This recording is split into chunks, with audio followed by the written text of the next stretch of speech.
Hi, my name is Ksenia Gankina, and I was born in Russia, and I'm now a second-year student at Columbia Business School. My question is for Mr. Gates. What industry do you think is going to produce the next Bill Gates? Because that's the industry I want to get a job in.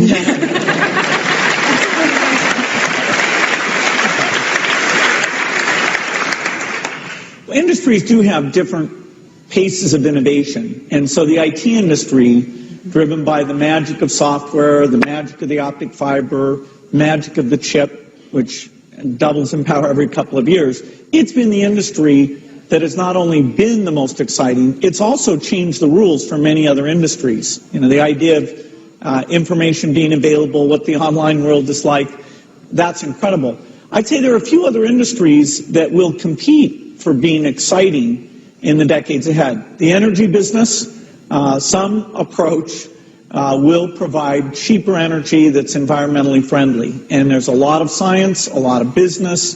That's a global thing. There'll be some great careers there.